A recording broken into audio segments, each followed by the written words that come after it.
This is about the evolution of the angelic and the human. What's fascinating with this is that we are born to where angels evolve. They are born to where we evolve. When an angel is just incepted from God, just sparked from the divine, they are in absolute awareness of God. We are like that too when we're born as an infant, but when the veil drops, we, of course, don't walk around in God consciousness unless we're JR, and other than that, we don't. So an angel is born with absolute awareness of God. They're not aware of other. When we are born, we are aware of other. We're aware of mom, dad. We are aware of co-creatorship. We have free choice. There we go. When a human is born, of course, well, this is more accurate to say, when the veil drops, we're not aware of God. We're not aware that we're not aware we are the Lord, and we're walking around in that consciousness. We do have awareness of other, awareness of free choice, awareness that we can choose to love, we cannot. We can choose to murder somebody, we cannot. We have free choice. An angel, when they're born, they don't have that awareness. They are one with God's will. There is no choice. Now, how many times do we go, I would do the best thing if God would just descend and tell me what to do? That's often someone who's had a lot of incarnations in the angelic. To find the will of God is more challenging for us here because we're not born in that like an angel is. Now, as a human evolves, we, of course, gain more awareness of God, less awareness of other, less awareness of our choices outside of God's will, until we evolve to co-creatorship with God. We are one with God. We make choices in alignment with Spirit to the point where it's Spirit making the choices through us, where there is no choice, truly. It's God choosing itself freely. As an angel evolves, now they're born in that, no other choice. As an angel evolves, they do have awareness of other. They do develop an awareness of choice. Now that's a dramatic thing for an angel. Wow, I can choose something besides the will of God. Absolutely. And what will you choose? So they evolved to the same place, co-creatorship with the Lord. So this is the human opportunity. Now, here's the surprising thing. We tend to think angels are exotic and mystical and cool. Well, actually, they're very ordinary. We're the exotic, mystical, cool people, okay? Beings. There's a lot more of them than there is of us.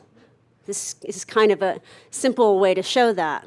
And this is, the percentages, I don't know, 80, 20, 85, 15, I don't know exactly, but there's a lot more of them. There's a permeability here, meaning we can certainly be born, have a lot of incarnations in the angelic, and then have some in the human, go back and forth. We can also very much be aware of this realm while we're here. Multidimensional consciousness, like we can be aware of the other realms while we're here. In the beginning, it may feel like you're being stretched out to be aware of that and be here in these bodies, and that can keep going to just as you're aware of the other dimensions where it's just a shifting of focus. So the angels want to serve you. They want to participate. Look, see how much, how JR said this is so many souls line up to be here, and we're like, what? Are you kidding? Why? Is that like poor taste?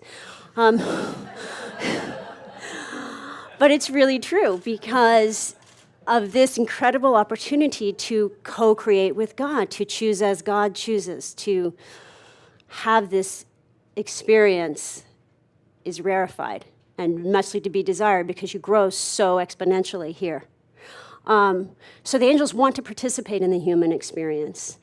For those of you in the last workshop, we talked a little bit more about the differences, but there is far less stability here, which causes far greater creativity. They want that experience. So it's just, when it's the highest good to ask them to step in, there's legions of them to do that, and very high ones. What we have here is our pal Lucifer. Now Lucifer, of course, if you heard firstborn son of God, the bright shining one, Lucifer was actually very beautiful. Lucifer was in charge of these angels here. Now, Lucifer did not fall in the beginning. Lucifer was, again, the bright, shining one. And these were his great archangels. The great archangels would be, now there's angels above them, which we would call the unnameable ones. But the great archangels would be like Michael, Gabriel, Raphael, the ones you hear about. Under that was archangels, and then the vast majority were angels. Now, it's a bit of a misrepresentation because there's no hierarchy in the angelic kingdom. They don't say, oh, this one is higher, this one is lower. It's just a different function. Again, they have that awareness of God consciousness. It's all God. But for the purposes of the job differentiation, this is what we're showing. Now, there's other angels, many, many other angels. This is about a third of them, that were not under Lucifer. That's the pure ones. Now, Lucifer was in charge of manifest creation, the earth experienced. If you want to say anything, please jump in. You can say that it wasn't really working before you move on. So what happened is creation was working under Lucifer, was basically bogging down, and souls were getting caught in this level and weren't moving forward. Progression wasn't happening according to the original intent of the Spirit of God when this was allowed design. And Lucifer really was really given dominion. But when it was seen that it wasn't really working, another option was suggested out of the spirit world. And more than suggested, it was decided that another way of doing karma, another way of evolving would be brought forward for mankind and for humankind and for the experience of creation. And this other plan is something we'll talk about in the slideshow, but that we could say then would be then the plan that we relate to as coming under the Christ. And when this was brought forward out of the Spirit, Lucifer did not agree.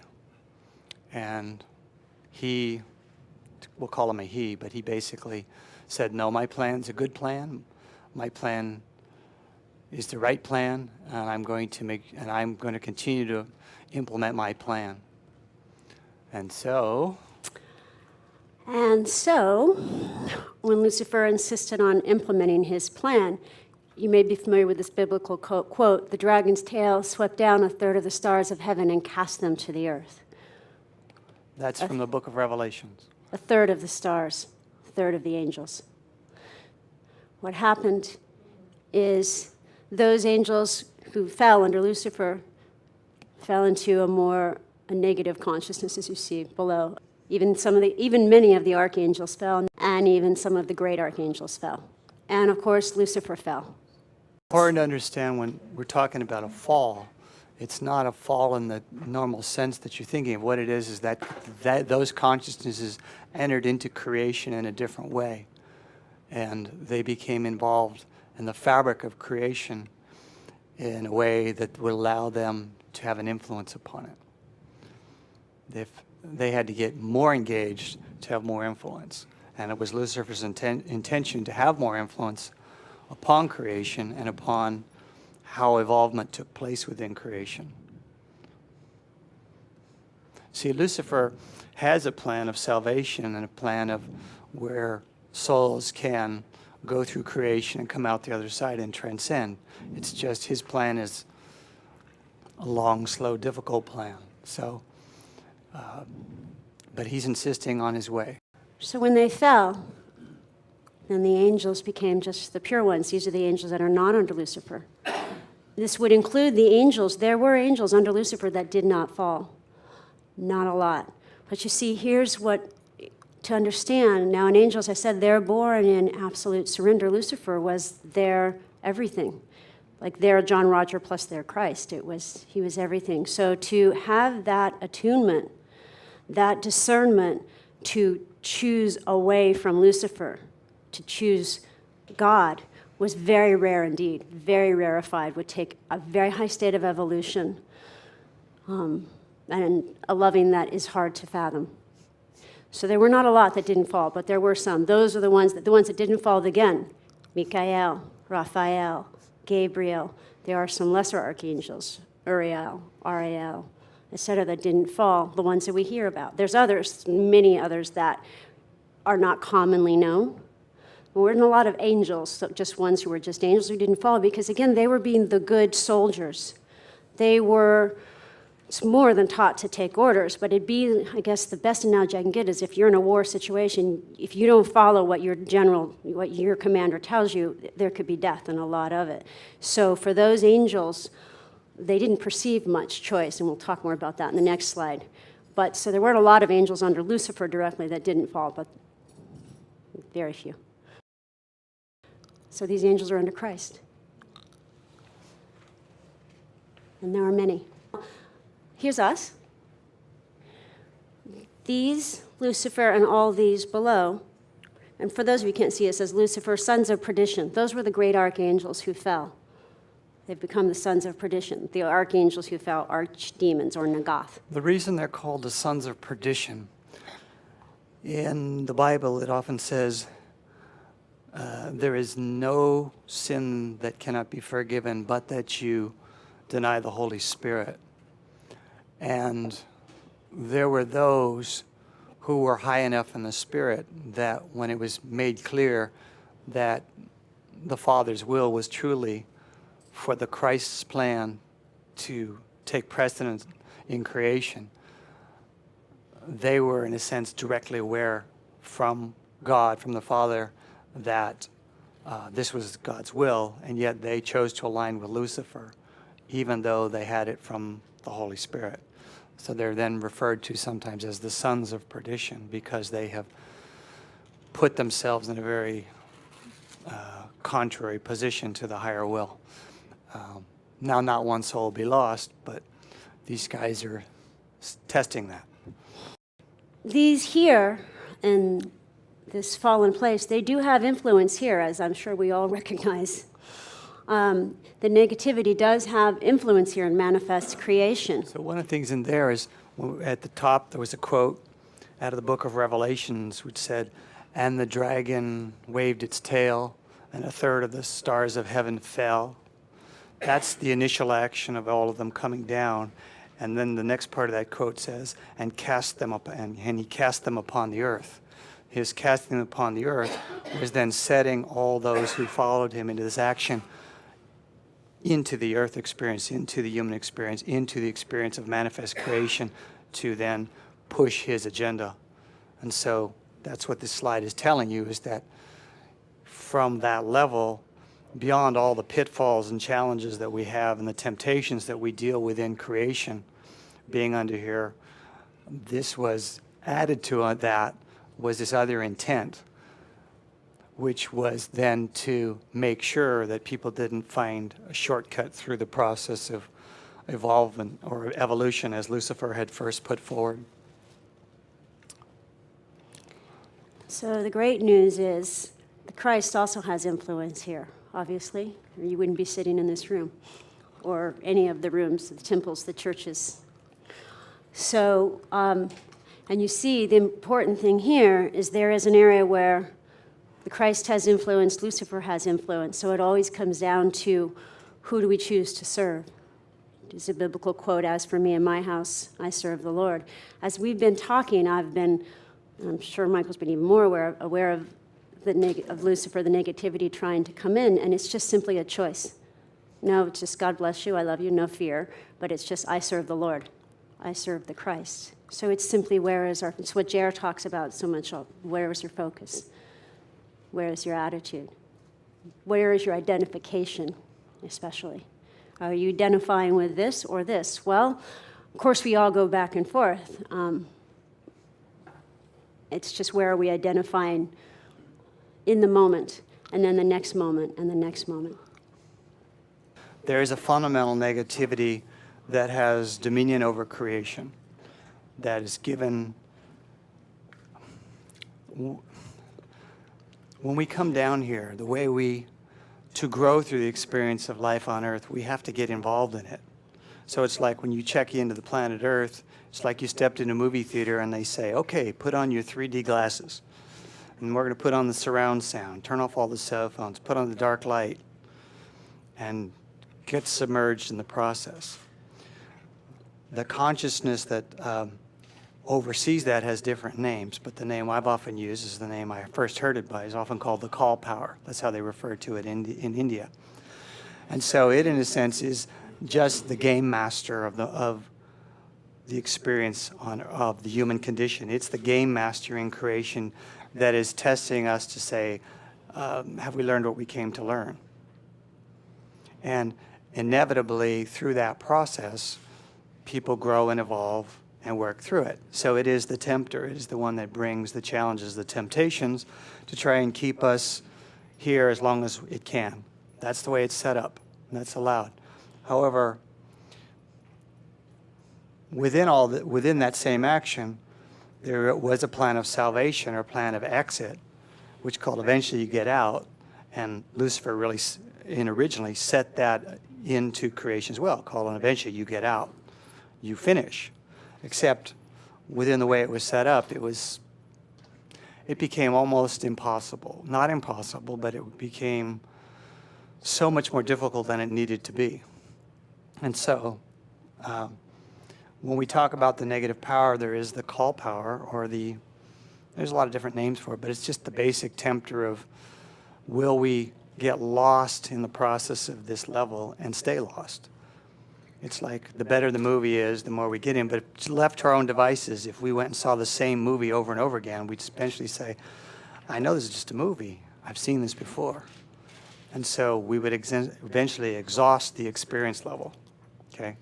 So this is inevitably what will happen if we were just left to our own devices. However, that's long and tedious as well. And with Lucifer then comes in and amplifies that to keep it going even longer, to make sure we don't take a shortcut. See, Lucifer is not really opposed to evolution and progression. He's opposed to the way it's working under Christ, which we'll get into, because that is the big difference. So the negative power, depending on how you look at it, could be anything that opposes you and stops you.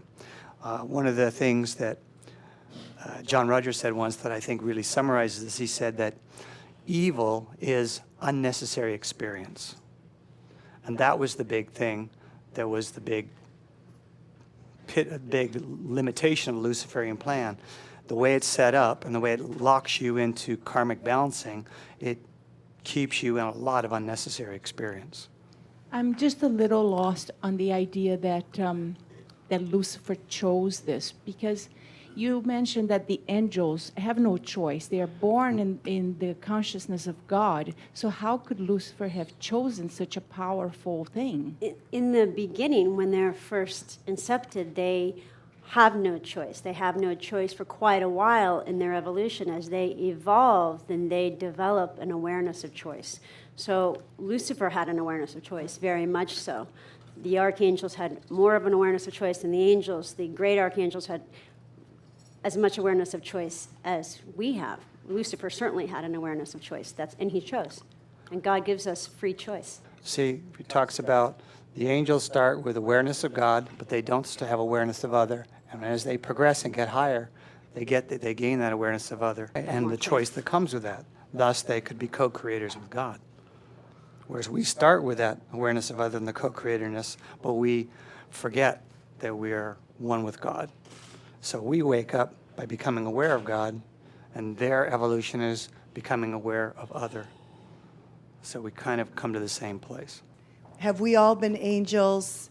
And are all of us here from the angelic realm? Not all of us here are from the angelic realm, which, by the way, is not higher or lower. As we know, it's a parallel universe. The vast majority here are from the angelic kingdom. It's a lot more from the angels than were never in the angelic kingdom. Are we focusing on angels because that is our origin? You were focusing on it to understand what's going on. Okay. That's the important thing, not about the origin or this or that. For some souls went through the angelic expression, then came into the human. Other souls just came directly into the human. But regardless, it's just to get an understanding of what the game is we're playing. You see, here we are. We're influenced by this. We're influenced by this. Did many of us, most of us, the vast majority, have the origin in the angelic? Yes. Were most of us involved in that Luciferian fall or not? Yes. Is it relevant to us? Absolutely. Do we stop here? Absolutely not. Please keep going up into the Lord. This is part of going on up into the Lord. Part of it will be you'll recognize where your involvement was and sacrifice that and forgive it and move up. And part of it will be you'll recognize how you're at the influence of this and sacrifice it and move up.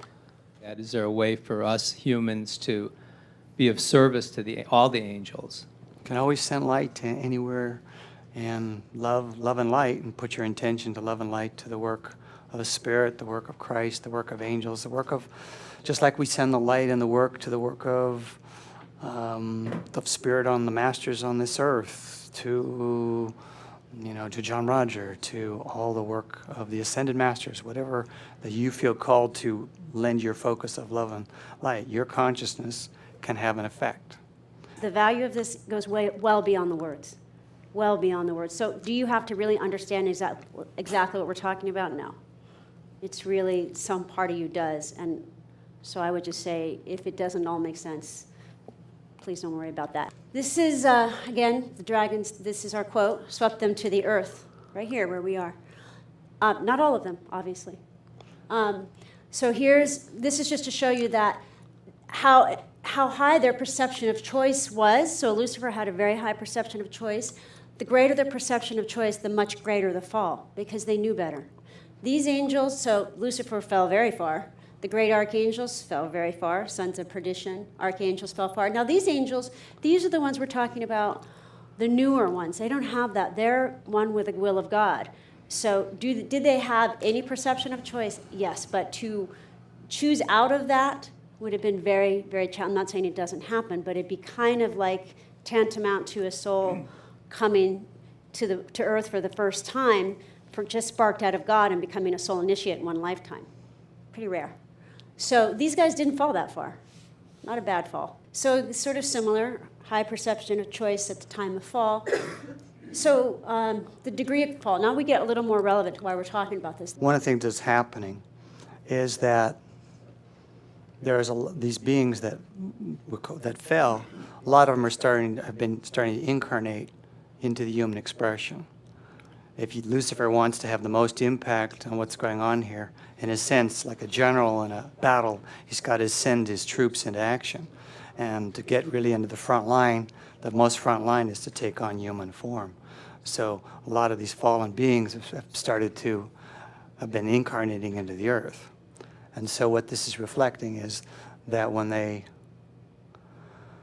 let's say the ones that had the greatest fall, one thing that happens, they tend to be very powerful and magnetic, because you've got to remember, they were very lofty angelic beings before they fell. So when they incarnate into physical expression, they often come in very powerfully magnetic, but they also come in with a great darkness.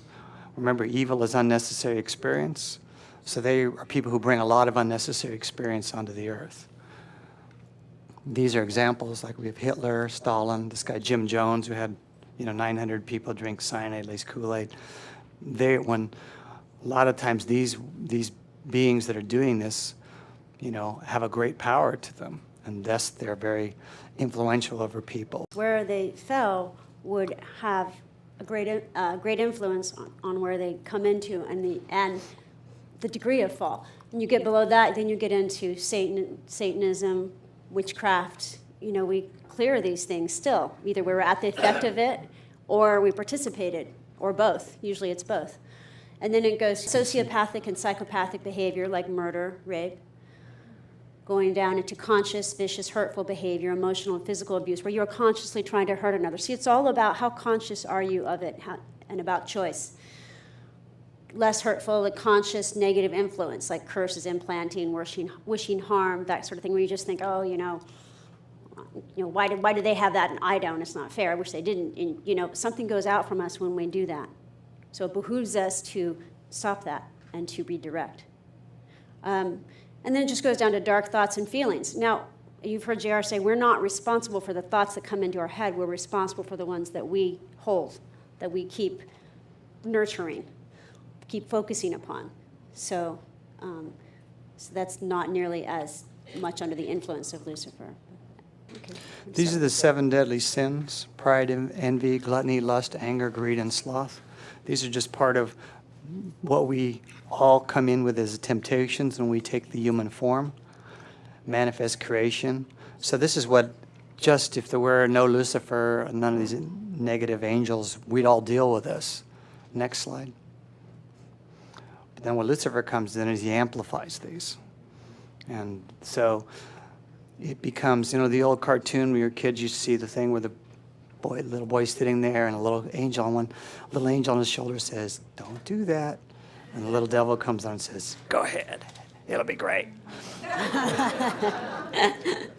So what's happened is that the game of life in itself is challenging enough in dealing with these things, but then you've got someone else coming in and pushing like a cheerleading squad going, "Go, go, go."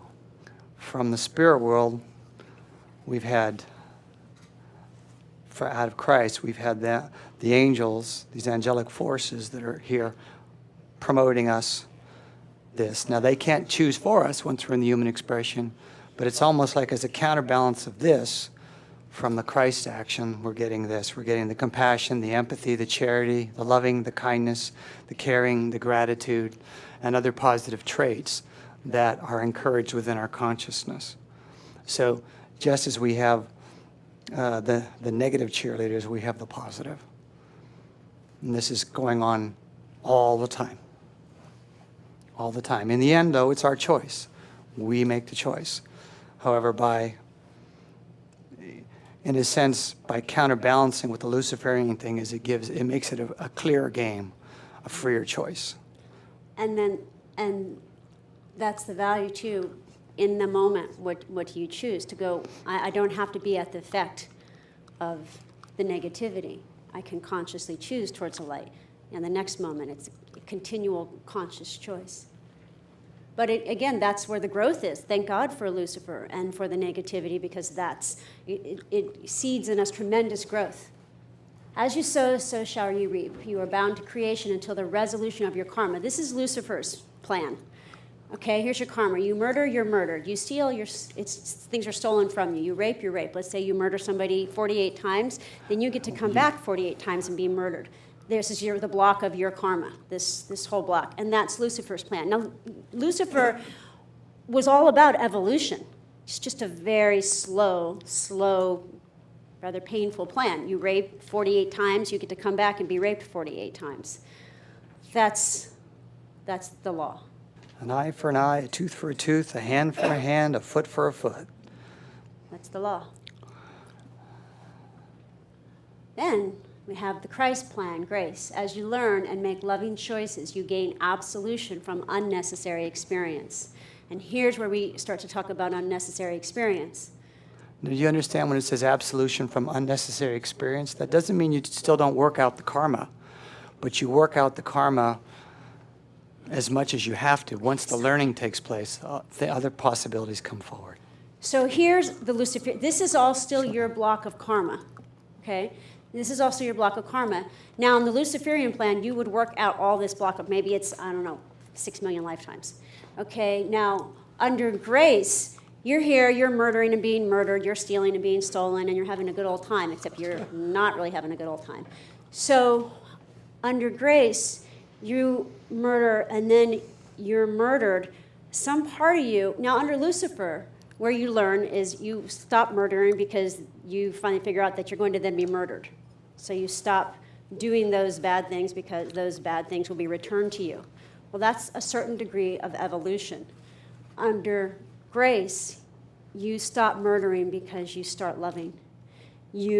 Let's say you're murdered, or you're at the point of when you're being murdered, rather than going, I'm going to get them back next lifetime and I'm going to wreak my vengeance. It's enough. I don't want to kill anymore. Enough. I don't want to harm anymore. And even though you could justify and go, well, they did it to me, you go, enough. I could do it. I have a free shot. I'm not going to. So as you start making those choices, Christ says you're learning. You're learning to love. It's loving choices. It's not like you get to just do that one lifetime, but for however many lifetimes until you've learned to love. Then what's presented to you is grace. You get a shortcut, as it were. And you get to work out your karma with alternative resolutions. You still need to work out this block of karma. So one possibility is to work with spiritual masters, JR, Jesus, spiritual masters who then can inform you and teach you and assist you to work your karma. So you don't have to keep doing that. The dreams, I would sure as heck rather be murdered in my dreams than be actually murdered. So it might be that, as Michael, for those of you who read the newsletter, it's like maybe you just have a really rough couple weeks where it's like, God, I'm not sleeping well and I'm being murdered and raped and pillaged in my dreams. Well, you may have just worked out 20 lifetimes in your dreams. A lot nicer way to work it out. Next one. Work on other levels, of course. Astral, causal, mental, etheric, soul. You're working it out on other levels. Maybe you just walk around and you can't stop thinking about really dark thoughts, and it's like, what is wrong with me? Why am I fantasizing about taking that guy out? I mean, you're working out things in the imagination, in the astral. Maybe you just feel really lousy, the emotions. And then certainly as you soul travel and you have different experiences, I'm sure we've all had that. If you've traveled on the other realms, you're working it out there rather than having to work it out physically. So there's a great expediency there. One lifetime, and you might be working out many, many, many lifetimes in one lifetime.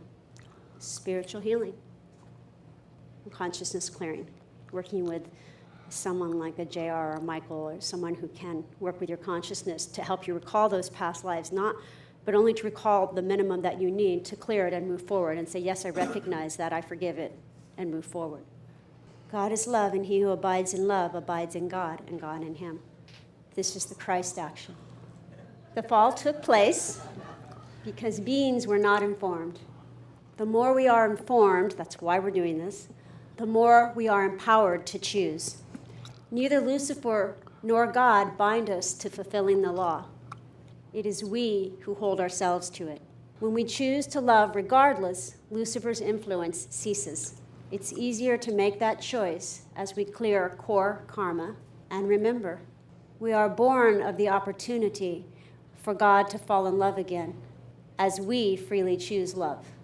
At that moment, we resurrect through the grace and fall into the waiting arms of Christ. The Bible alludes to a new covenant, a new Jerusalem, a new age.